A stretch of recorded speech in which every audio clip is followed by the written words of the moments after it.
good afternoon, happy Independence Day, whatever you decided to do today. I hope that you are feeling loved and you're taking good care of yourself. One thought that I've been pondering all day is, the meaning of this holiday and what to feel grateful for and also what to be aware of. And I can't help but think back to the fact that we are a country because people were fleeing persecution to practice their spiritual beliefs in the way they wanted to and to not be part of an authoritarian system, right? And the trauma that picking up your life and starting somewhere new causes.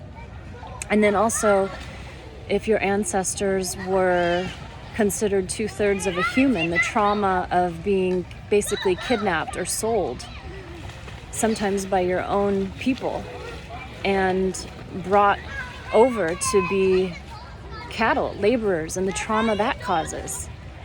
And how these traumatized humans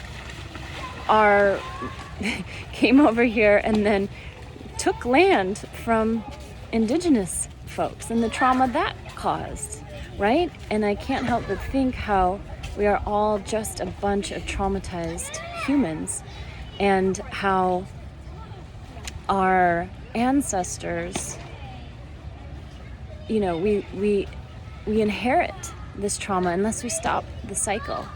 And there's changes on our DNA because of this trauma, right? And then think about, no matter what ethnicity or race or multiple races that you are, your ancestors that fought in the Civil War, in World War I, and World War II, and the trauma that caused. Imagine coming back from World War II with PTSD, something that the medical community doesn't recognize or know how to treat. And now those PTSD triggers, which, a lot of those are happening today with the fireworks going off. Some places, like here in San Diego, are not doing fireworks. That trigger goes off, not knowing how to cope. And now, let's say your World War II grandpa starts beating your father when they can't regulate their nervous system. And now your father, traumatized from that abuse as a child, that wasn't his fault, not wanting to pass that down to you, decides to cope with alcohol or some other kind of substance, and now is not available to be present or to show up, being neglectful, and how that might have impacted you. And now it's impacting your relationships, right? You see how the trauma passes through the system, even if it looks different. We don't realize sometimes where it comes from. And here's the deal, is we're still all here together, this whole bunch of traumatized humans. And so we have to figure it all out.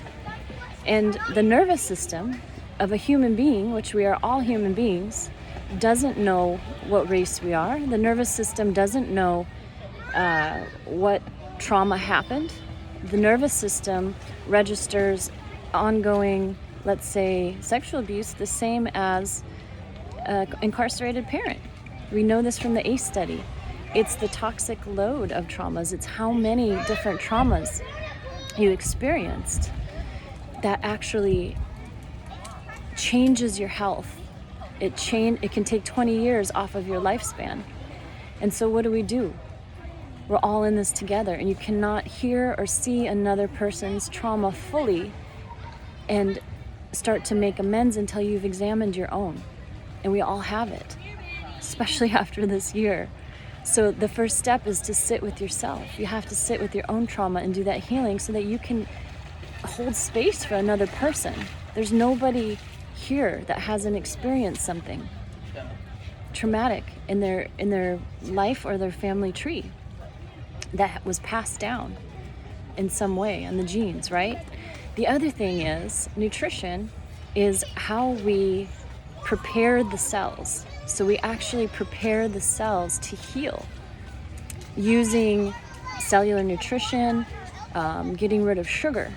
Breaking up with sugar is one thing that I do that prepares my body. It's the first thing you can do, is take care of the body to heal from this, right? And then you have an even playing field in your nervous system so that you can learn other strategies, other techniques. And sugar is just a common addiction. It's a common coping strategy. And I'm not here to take away any of your coping strategies and tell the original reason why you're reaching for an addictive substance so often, to the point where, it's inflaming your joints, it's causing depression, it's causing anxiety, it's causing, all these issues, the compounding the trauma issues. I'm not here to take that away from you unless we replace it with something else, right? And so this is what I help people do. We prepare the body first. We create the conditions so that the cells can move towards growth and change, and we can start to heal this together. We're going to have to heal it together. We're all in this together. And so if you want to do that, if you want to start that process, I have a group starting on July 11th. It's a 28-day break up a sugar group. If you're worried you can't do it for the 28 days or your budget's limited and you just want to try a brief one, you could do the 5-day program. Both of those are in the Book Now button on my Instagram page. Just check it out, click it, sign up. If you sign up by midnight tonight, 4th of July, midnight Pacific Standard Time, you get sent a bonus hypnosis audio recording for a healthy body, hypnosis for a healthy body. You can listen to it every night, start to reprogram your cells there.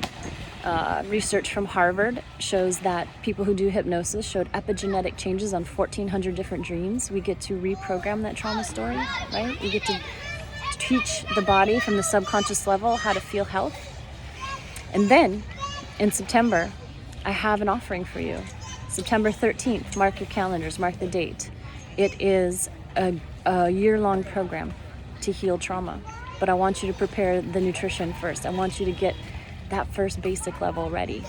So you'll be hearing more about that later. But for now, I hope you have the most loving day of self-care to your nervous system. I hope you're enjoying nature. I hope you're enjoying your fellow humans and loving each other. Talk soon.